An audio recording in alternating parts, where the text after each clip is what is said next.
greater or lesser extent, good evening and welcome to QI, where tonight my companions and I are plunging into the jungle, and helping me swing my machete are the king of the jungle, Greg Proops. The king of the swingers, Reginald D. Hunter. A jungle VIP, David O'Doherty. And a bit of an animal, Alan Davies.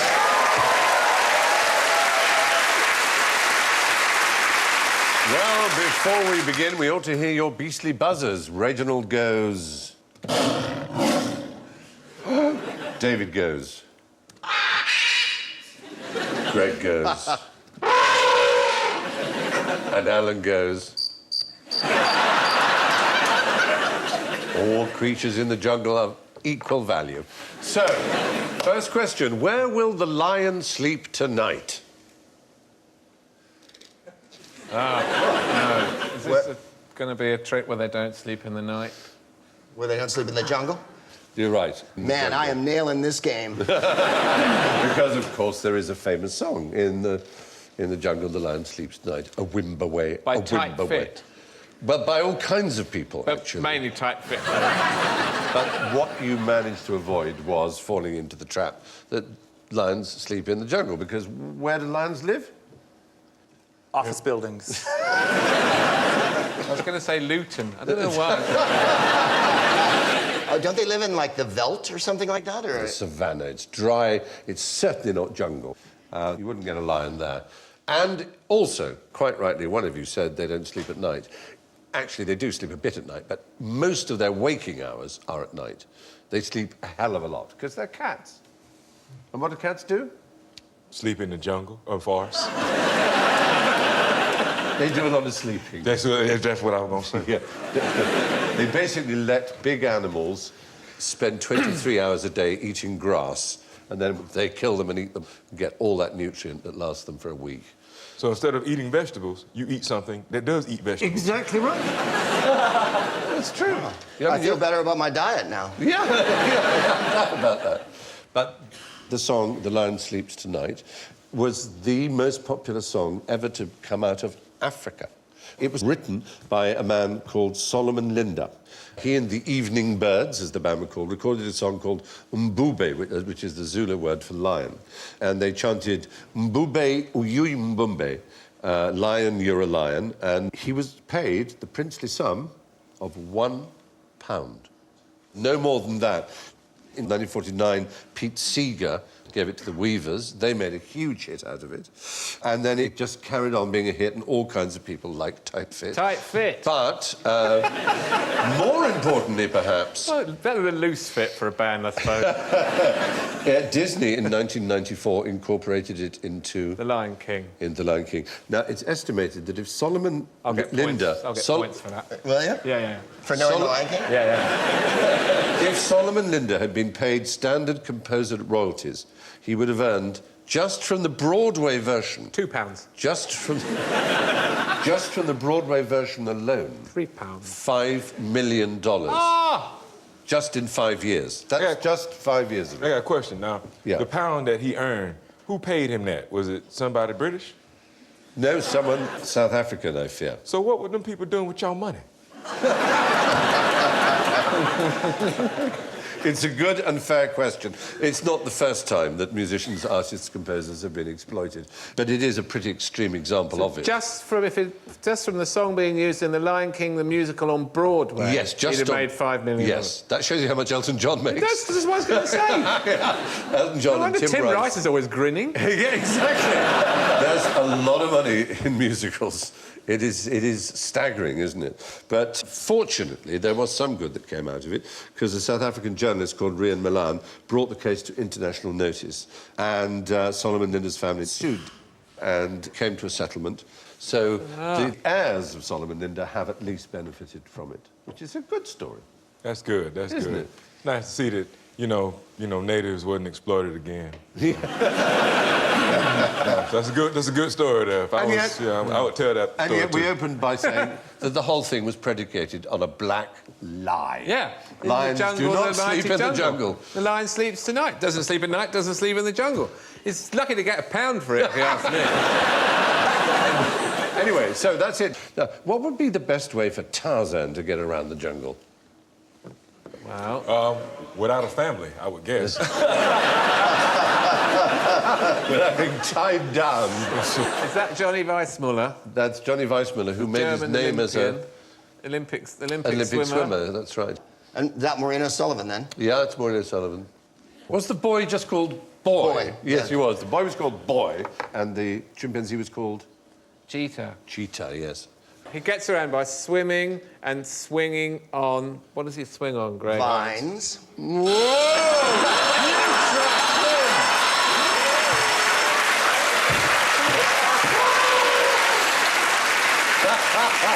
Oh, Alan, you wicked. That was diabolical. I feel really good tonight. I think I finally nailed this game. I didn't know you were going to use your Jedi powers on me, Davis. I come in here with every good intention, and the next thing I know, I'm providing answers to you. Tarzan in the movies does appear to swing on vines, or lianas as they're called, but it's impossible to do so because they grow from roots in the ground. So if you try to swing, you just fall straight down.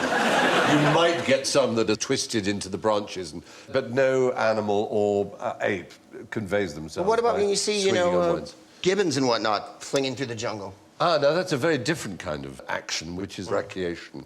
Using their arms to move along. And gibbons do that and are excellent at it. And as you can see, kittens. there you are. Yeah, yeah. Orangutan.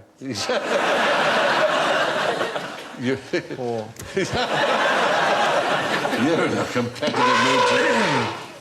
I'd like to say that Alan is Tarzan's chimp because cheetahs never prosper. Hey, very good. But Edgar Rice Burroughs, who created Tarzan, of course, he said he leaps through the trees unaided. He could drop 20 feet at a stretch from limb to limb in rapid descent to the ground, or he could gain the utmost pinnacle of the loftiest tropical giant with ease and the swiftness of a squirrel. And also, why would it be a vine in the middle of the jungle? Because a vine is... Grapes grow on Exactly. vines. But, it's in the manner of grapevines. Now, as legend has it, Tarzan, the reason he used the vine was not because of its strength or, the fact that it came up out of the ground, was more so because early on when he heard about his girlfriend cheating on him, he heard it via one of those vines. A lot of people don't know that. I would say fewer than a handful, really. Well, was it his friend Marvin who told him that by any chance? You know the story, too. I know the story well. There you go. That's why they let you use the show. You smart. Yeah, I know. Why is, if you've got a vine, and why is wine based on the Latin for vine? When we have a vine, wine and vine, shouldn't they be why isn't wine called vine? When I was taught Latin, we were taught to pronounce the V as a W. So it would be Weni, Weedy, Weeki. I came, I saw, I conquered, is what, Really? it was what Caesar said, or Kaiser said, yeah. Is Kaiser in German from Caesar? Caesar, then? yes, it is, as is Tsar. See, you learn something every day. Yeah. I'm not talking to you anymore. The more you say vine, the less I'm going to say vine. But the Germans say vine and spell it with a W. So why is it called a Caesar salad then? It was invented by someone called Caesar. I've had a bottle of Caesar salad where it's on the label and the man who invented it's on Points to Alan Davis. Yeah. It was, in fact, a cook called Caesar Cardini. the label. Yeah. Well done, Alan. Well, I read it on Damn, the you're label. doing well. Wow. Wow, it's interesting that the two people who be on this show every week doing the best. You've got time to catch up with me, don't you worry. I just hope for a chance. Oh, man. yeah, Hope for a chance. the questions coming your All way right, that will then. thrill you. OK, so what do you think these monkeys are called? They're two different species. Is one a bonobo? No, bonobos look more like chimpanzees. Aren't they the horniest animals on Yes. Earth as well? Anything you put in front of a bonobo, it will shag. It honestly doesn't matter. They are the most sexually, absolutely, I mean, they... Even Russell Grant. Bonobos really... Actually, lions, too. I mean, when lionesses are at it, they will shag up to 50 times a day. I mean, it's a 10-second business with the lions. But also, the lions shag each other. About 8% of all lion sex is gay. So 8% of lion sex is gay. Yeah. Yeah, okay. Did you get that, like, out of a book of lion facts? Or did you get that from a gay man? I know there are a lot of people who would have us believe that only mankind is gay. In fact, there are, the latest count, about, I believe, 642 species of animal that exhibit homosexual activity. But do you know there's only one species that exhibits homophobia? And that's mankind. So who's natural? I thought you were going to say elephants then. I really hope. I will come to Mardi Gras. It'll be great. How did they come up with the figure 8%, though? That's a lot of research. It is, isn't it? It's, I mean, I saw The Lion King, and I didn't see any of that going on. But I did feel the love. You felt that night. Yeah. The circle of life has a whole new meaning. It certainly does. The red-faced one needed some factor 50 before. Yeah. It certainly does. I can tell you they come from completely different parts of the world. What's the most noticeable thing about the one on the left? Its nose. Its nose. It's a huge nose. Can you think of another word for a nose, a rather technical word? I can, but... Wait. Proboscis monkey? Is the right answer. That's a proboscis monkey. There it is.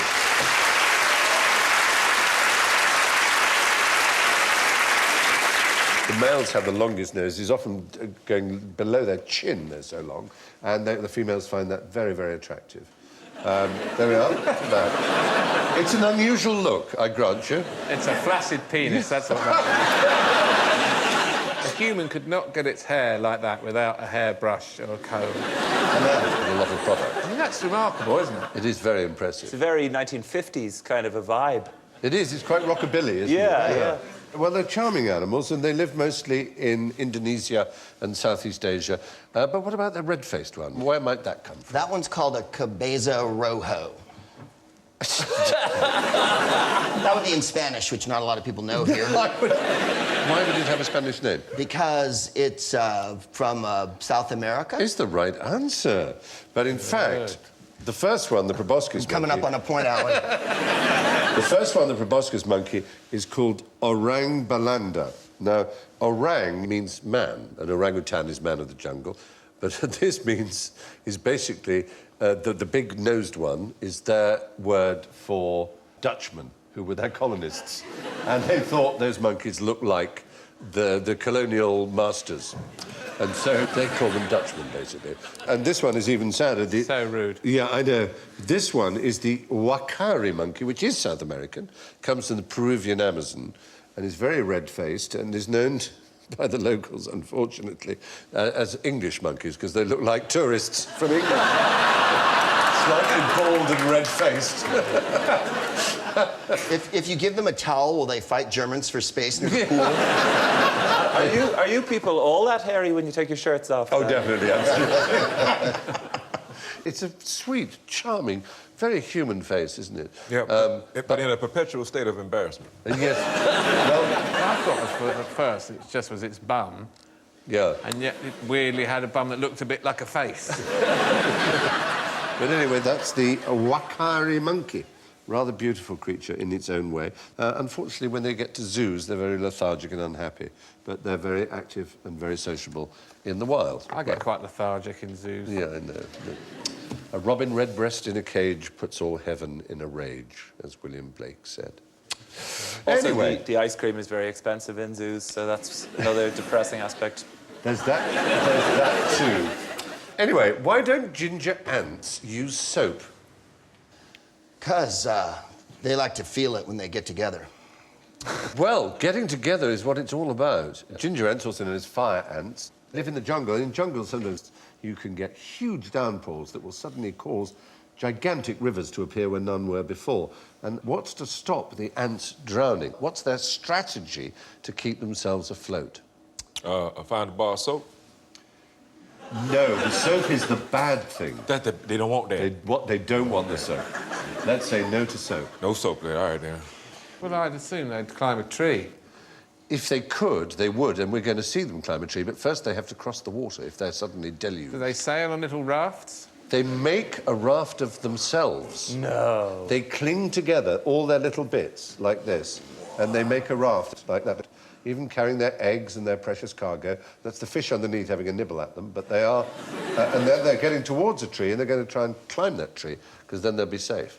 But it's a really smart strategy. There we go. He's got the first one's up, and then all the other ones are following. Isn't that amazing? It is amazing. And they all survive. Even the ones on the bottom. Yeah. What happens is that none of the ants become submerged because of the plastron layer of air between their bodies and the water. And that's from piastrone, Italian from breastplate, which is rather pleasing. A turtle's underbelly is also called a plastron, and so is a man's stiff, formal shirt front. So you can actually have... Yeah, it was a relief, wasn't it? You can actually have 500,000 fire ants collecting together in this way, and they can assemble themselves in less than 100 seconds. And they can float for days, even weeks, and migrate immense distances. Isn't that interesting? That's how I came over from Dublin this morning. But if you put a tiny drop of soap anywhere near it, the detergent would break the surface tension and they would drown. But I've got an interesting experiment, and I do love, as you know, to do an interesting experiment. He does love an experiment. And these will represent red ants. This is just... I just find this magical. And it's something you can do at home, ladies and gentlemen. This is what's fun about it. And Will we form an island and swim across the jar of water? No, this is red-coloured sand, and it's floating on the top. You'll notice wherever I drop it, it tends to start clinging together. So you've got... Here's your little raft of red ants. Oh, there they are, in the water. And I can put my finger in it like that, and my finger will come out completely dry. Absolutely dry. Bizarre. Holy cow. Yeah, there you are. There you are. And I've got no sand on my finger at all. And it just... but... Are you a devil? Watch this. This will excite you. I'm going to pour all this in here. Blue ants are attacking red ants. Goodness. Yeah, all these blue ants here. It's just horrible. And look at that. It's all clustered down below. But this is the magic part. I get my spoon, and I get all this sand that's underwater now, and I just pick up a little bit of it like so, and it's completely dry. No way! It's utterly dry. Witchcraft! Sorcery! Burn him! It's completely dry. Witch! There it is, look. There it is. Sand, absolutely dry, even though there are drops of water next to it. Isn't that magical? That really That's is. just sand and water? Well, I can tell you, it's the special nature of the sand. It's been, as it were, coated. And without wishing to give away the name of a brand of spray that you are encouraged when you buy suede shoes to use to protect your suede shoes that might be called something that rhymed with gotch scarred. If you wanted to try this experiment at home, you would get a can of that gotch scarred and spray the sand with it, and you will be able to amaze your friends, if, but only if, you're as sad as I am. But there you are. Hooray!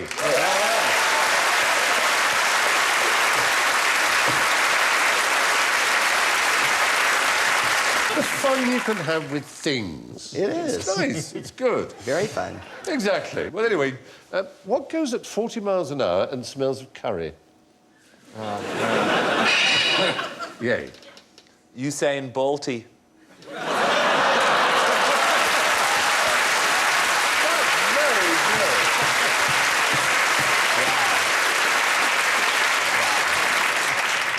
I have to say that's impressive. I have to give you points for that. It's just too good. I will give you this clue. An astonishing number of animals in the wild smell of other things. And there is an animal that smells of curry. And there's no reason for it to, because it doesn't live in India, it doesn't eat chilies. But 40 miles an hour is pretty quick. That's the thing. It's Yeah. the fastest of its species, and it's a signature species for a whole nation, a whole continent. The ostrich goes about 40 miles an hour. It does, but this is not a bird. Kangaroo. Yes. It's the western grey kangaroo, the fastest of all the kangaroos. And amazingly... It smells of curry. Oh, jeez, it smells of a curry. Smell that, mate. That's just an Australian who's had a curry the night before, done a particularly stinky fart, and then tried to blame it on a passing kangaroo. That kangaroo, did you see that kangaroo go by there? Jeez, what a stink. It's like a curry. Anyway, that's one animal that smells unusual. You're not going to get this next one because it's such an unusual animal, but it's rather pleasing to think that the binturong smells like a freshly made batch of popcorn. It's also called a bear cat, but it's actually more like a civet than either a bear or a cat. But apparently it smells of freshly baked popcorn. Isn't that a lovely thing for an animal to smell Is of? it slightly overpriced? And It's a medium one, almost exactly the same price as a large one. And does it smell like salted or sugar popcorn? Ah, now there's a good question. Yeah. Their birth is apparently fascinating because originally they're just in a tiny, tiny egg, and then on a very hot day, suddenly just pop into the air. I'm going to show you another animal. It's a common blue butterfly, but has been described by the famous naturalist, Geoffrey Grigson, as having a particular smell. Finger of fudge. Yes! What? Unbelievable. Unloudly. I mean, I've got to accept that because the answer is chocolate. Wow. That is amazing. How does he do it? Yeah, you two have developed some bizarre understanding where... Yeah, man, how does a man be on this show every week come up with all the answers? I don't know. He's having a spurt. like an adolescent having a growth spurt. He's having a brain spurt. It's very impressive. See? Sorry. It's my father. Sorry. Talking about having a spurt is not what I meant to be doing. So chocolate is ground-up butterflies. Well, no. It just so happens that that species, according to Geoffrey Grigson, smells of chocolate. Well, there you are. I'm staggered by Alan's knowledge here. Now, as long as we're in the jungle, let's have a dubious jungle theory. A dubious theory from Stephen Fry. Dear. At least 10% of the Amazonian rainforest was deliberately created by human activity over a period of 1,500 years, more than 1,000 years ago. It's an enormous orchard, twice the area of Great Britain. Dubious or not, look at the evidence on jungleschmungle.co.uk and decide for yourself. A dubious theory from Stephen Fry. This is a genuine theory. Can you understand that the idea that the Amazon, that we think of as the wildest place on Earth, might actually have been... A lot of it might be Is there a large part of it, then, that bears fruit that we would consume? Not only that, there is real evidence that a large part, certainly not the majority, but a large part of it is composed of soil that is of human origin, called terra preta, which is black earth in Portuguese. It contains charcoal, bone, manure and pottery and can only be humanly produced as a soil for growing. It was created deliberately over 1,500 years, rich in nutrients that last thousands of years. BBC4 made a programme about it called Unnatural Histories, arguing that an advanced civilization of 5 to 6 million people flourished along the Amazon in the 1540s, and then diseases brought by the Spanish, such as smallpox and flu, wiped out up to 95% of the population. And by the 18th century, the rainforest was empty. They left no buildings and only the soil behind. It's an extraordinary thought, isn't it?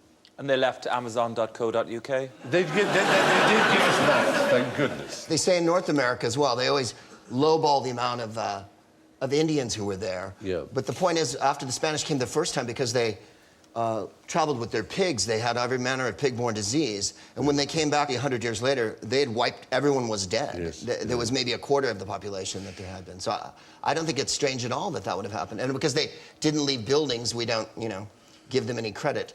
Exactly. Except that they left an enormous forest, which makes the planet breathe.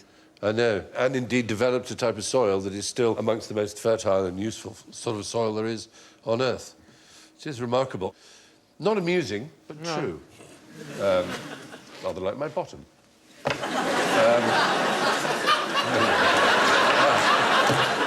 I don't know how that So you happened. saying true, like Your bottom will always be there. Yeah, like it's true. Your bottom is true. It is a bottom of truth. Okay, Yeah, all right, absolutely. then. All right, man. It's the That's measure- a bold statement to make about yourself on national It's TV. the measure- Very impressive. Very impressive. It's the measure of bottoms. It's Yeah. the first bottom, and other bottoms are compared always to that That's bottom. right. They- That's why it's known as the true bottom. Yeah. That was Or the arse of verity. Very fertile. Whoa. Okay, let's just move away. You started it. From that. I did. I just painted myself into a corner. I don't know how I managed that. All right, so moving on. Describe the world's most hideous lunch. There's a pretty rotten fruit you can get in Indonesia that stinks. Well, the durian fruit you're Yes. thinking of, yes. It's actually delicious, but Smells like rotting flesh. yeah. This is actually an animal thing. It's just one of those cruel tricks of nature, you know, that certain species find ways of eating other species that are cunning and cruel. It's not going to be a burrowing parasite thing, Well, is it? it's sort of... In your Jap's eye. Oh, Or in your eye, even. We think of a little innocent frog. A frog sees a larva, a little bug of some kind. It will dart its tongue out. There you go. There's the big frog and there's the little larva. And the frog's going to win. The frog's going to poke its tongue out and it's going to eat. It's not that small a larva. I agree. I still think that's quite an ambitious meal for that frog to take. One of two things happens. One is the larva will simply attack the frog, latch itself with its quite strong horns, which you might just be able to discern in the picture. That's what I would do. Onto the back. I would do and that. then just eat it from the inside out. Yep, that's exactly what I would do. Until there's nothing left in a few hours but a pile of bones. It will just simply eat the Really? whole thing. One larvae? Yeah, but if it so happens the frog is really quick and gets the larvae into its stomach, it will then, an hour later, regurgitate it, and the larva will still be alive and will then eat. Holy So cow. it will be eaten and then eat the thing that ate it, which is pretty unusual in the world of nature. So you can have your frog and eat it. You can. It's a pretty unpleasant process. It makes you wonder about all things bright and beautiful. But we have no footage. Do we have footage? We have footage, I'm afraid. Don't eat that larva. No. Oh, 2 hours later. I don't feel so good. Having a vomit, and out it's pulling out of its own mouth the thing that is then going to eat it. It's just so, and it's just being eaten. It's eating its chin. It's basically just. he was a prince as well. I know. It's really not a nice relationship, and there they are. Poor Wait a frog. minute. I didn't see the end. Who won? It looked pretty intense, but it looked like it could go either way, really. Yeah. I mean, To be honest, we were too tasteful to show you the outcome. It was too horrible. tasteful. They That's what shake hands and they say, well, we've both learned a valuable lesson. It's called the Apomis beetle larva, and about 10% of predator-prey relationships are where a smaller animal can eat a bigger one. But those are all active attacks. This is the luring technique. It actually waves and says, eat me, eat me. It actually draws attention to itself so that the frog approaches it and eats it. Did you know that 8% of predator-prey relationships are homosexual? A lot of people don't know that. But while on the subject of frogs, what's this little frog doing? What's this chap up to?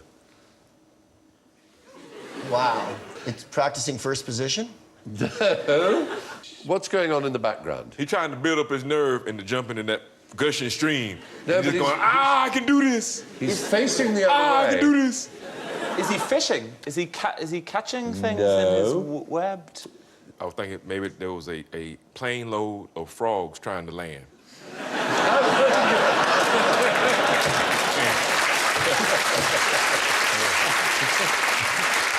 Well, you know, air traffic controller frog. Air traffic control frog. What is it about the background? Running water stream. What does that create? If you've got a waterfall behind you, how do you communicate with your neighbour? How do you shout? It's sign language. Yes. No. Semaphore. Really? It's the semaphore frog, because it lives by waterfalls and cataracts, and so little won't get heard. So that's how it communicates. Basically, it's saying to other males, this is my territory, keep away, or it's saying to girls, here I am. Unless it's 8%, of course. It is a wonderful sight. It solved the problem of the fact that it can't vocalise because it lives in a noisy environment. There are other ways of attracting mates which are unusual. Yes? The internet. If only you'd said what you often call the internet. What do you sometimes call it? The interweb. Yes. Web spiders. Spiders, yeah. Spiders make webs to catch prey so they can eat, survive, yes, and thrive. But there's a particular breed of spider. They ejaculate into a pad of webbing and transfer the sperm-laden pad to their palps, which are like their antennae, and then they wave them around to attract the female. I've got some sperm here. I've got some sperm for you. Oh, God. I used to do that to my ex-girlfriend because... Why am I not surprised by the word X in there? Yeah, I mean, she just wanted to have a baby so bad. It was just real easy to get her excited like that. I got some sperm, and she'd come running, and I'd be like, I'm just kidding. You'll probably each well out of it. Yeah. Exactly. She's the better for it. I mean, in fact, I take pride in believing that I helped her prepare And for think the next what cat you're she saving on triple-ply tissues. There you are. So in some weird English way, I feel dealt with. By the way, the credit for the videotape of that extraordinary frog waving its hands belongs to the School of Environmental Life Sciences at the University of Salford. Thank you, University of Salford. Anyway, Alan, what I'd like you to do is press your buzzer. It's not a trap. I just want you to... It's going to be a trap. Yeah, press your buzzer. What are those and how do they make that noise? Now, this could be one of two things. Right. There's the one that makes the noise by inflating its thorax. Ooh. And the one that makes the noise by rubbing its back legs together. So, I think it was the first one. There is actually no insect that makes a noise by rubbing its back legs together. Ah. It is, but do you know what the animal was, in fact, you were listening The to? cicada. Well, it's a cricket, in fact. It's been known, actually, for thousands of years that crickets don't chirp by rubbing their legs together. So where did that come from, then? It's just one of those weird fallacies that people cling to. I've clung to fallacies, and it's a... it's a thing... No. Say weird fallacy. This is all... He said it's a weird fallacy that people cling to. He said that. He said fallacies. Yeah, That means many fallacies. Thank you. Rubbing body... Oh, God, it's getting worse. Sorry. Rubbing body parts to make sound is called stridulation. And crickets have a large vein along the bottom of each wing, covered with comb-like teeth. The chirp comes from the scraping on the top of one wing over the bottom of the other. Nothing to do with legs together, at all. not their legs. So it's their wings, not their legs. And only male crickets chirp. The females don't. 4 songs, 1 to attract a female, 2 to court a nearby female, 3 to warn off another male, and 4 to celebrate a successful mating session. Really? Yeah. 4 to say to the female, why don't you say something? Yes, quite. Basically, it's like they're high-fiving themselves. Yes, after they are. their woo. Yes, success. I would just order pizza. That's what we tend to do, but they just high-five themselves, as you say. But this, listen to this, this is the most extraordinary cricket of all. It's the snowy tree cricket. And if you count the times, because they're very susceptible to temperature, if you count the times they chirp in 14 seconds and add 40, you will get the temperature in Fahrenheit. No way, shut up. Yes way, absolute way. I know it sounds mad. It's from the 1897 masterpiece by Amos Dolbear, The Cricket as a Thermometer. But it is rather extraordinary, isn't it? I'd still prefer a thermometer up my bum if I was in hospital.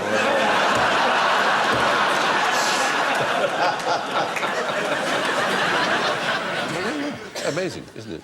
Yes. Dolbear's law, now you know. Anyway, what lives underwater and is the loudest animal in the world for its size? Greg Proops. Oprah. Good answer, but untrue. Is it going to be a blue whale? Oh, you're doing so well.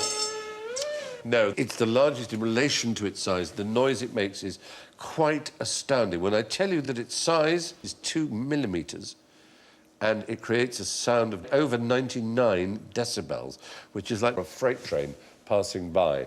It's an incredibly loud noise, and it's a little lake creature, actually. Do you know those things that almost seem to walk on water? Do you remember what they're called? Our Lord.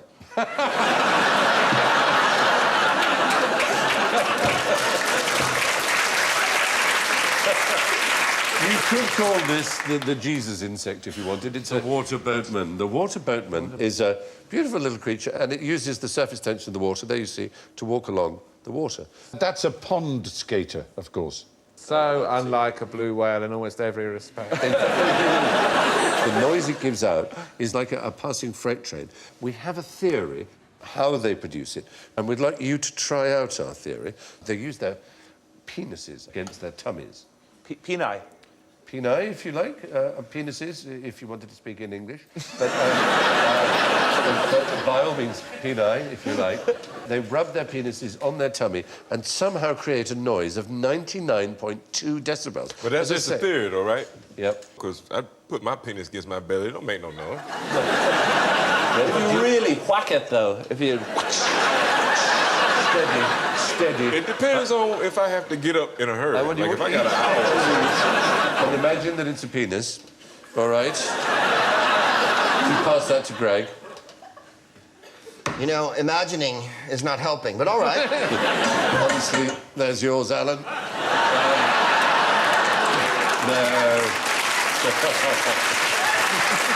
You can have a normal one. Now, this is quite complicated, but you should have a little bowl of rosin, as in the kind of stuff that ballet dancers use to keep their shoes from sliding on the stage and that string players use for their bows. Ordinary rosin. Oh, very good. Listen to that noise. Keep doing that. You're rubbing, you're trying to... It gets surprisingly loud, doesn't it? Oh, God, yes! I don't seem to be attracting any boatmen or women. I'm not getting 99 decibels. There, you see that? This is still louder, though.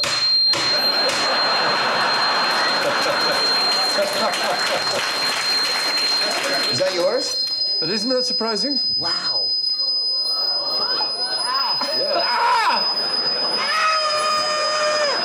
It was like Mars attacks. Yeah. Our brains will explode.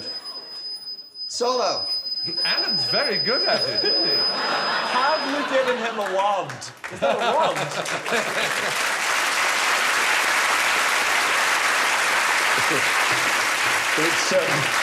It's excitement. It's a very interesting thing. You can pop your little ones down now. Yeah, it is surprising how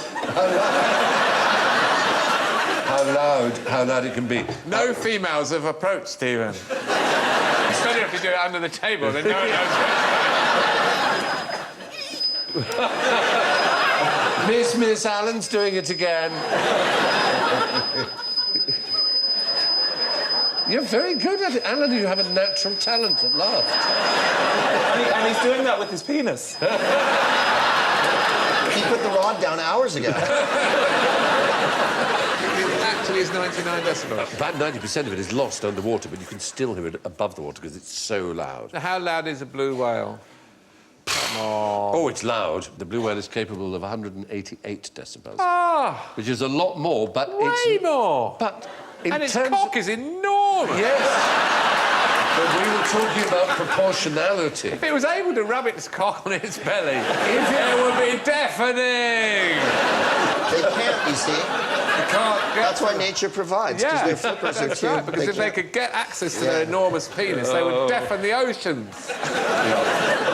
So the water boatman makes a big noise with its mighty stridulating penis. Anyway, throughout the show tonight, there's been a species of striped animal in full view here in the studio. Let me know when you see it. But there is a striped animal somewhere in the studio in full view. Are people stripy? Yes. Really? All human beings have stripes, very regular stripes, on their skin. They were discovered in 1901 by a dermatologist, and they're called Blaschko lines. He studied 140 patients who had a particular kind of skin disease, and he drew up the map that followed the exact lines. They just don't show unless you have that particular condition. It's almost like camouflage if we lived in pasta. It would be. And maybe that's how it evolved. But in the cases of animals that are obviously striped, like zebras... Tigers. And tigers. Is zebra, for example, is a zebra white... Want a point for that? Yeah. Oh, yeah. Is a zebra white with black stripes or black with white stripes? Yes. Which? It's black. What do you think, Greg? You're referring to me, Alan. I think they smell like chocolate, so I'd say chocolate. I would say they are black with white lines. That's what I would say. No, they're white with black stripes. Well, you would say that, wouldn't you, white man?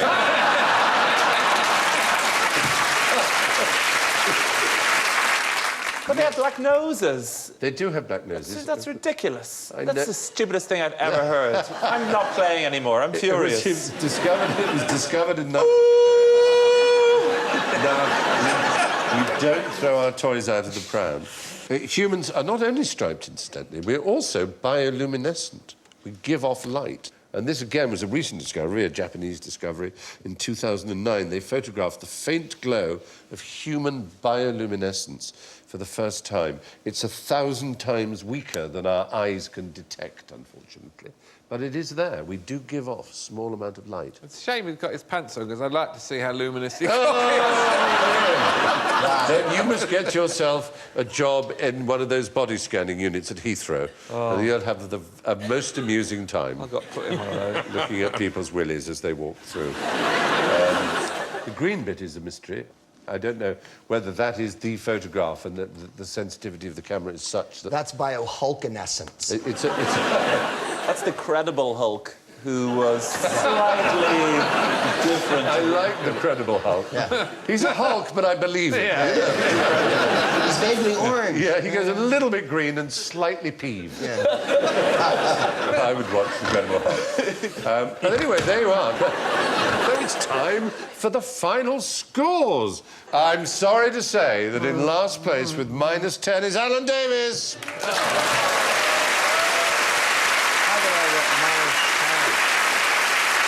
Just behind with -8 is Greg Proops. Then with -6 is David O'Doherty.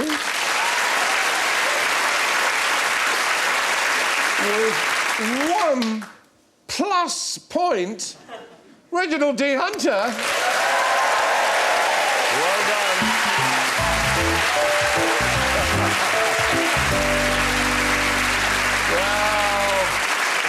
That's all from David, Reginald, Greg, Alan and me. Remember, snakes are more afraid of you than you are of them. Unfortunately, this is not true of mosquitoes, spiders, bears or tigers.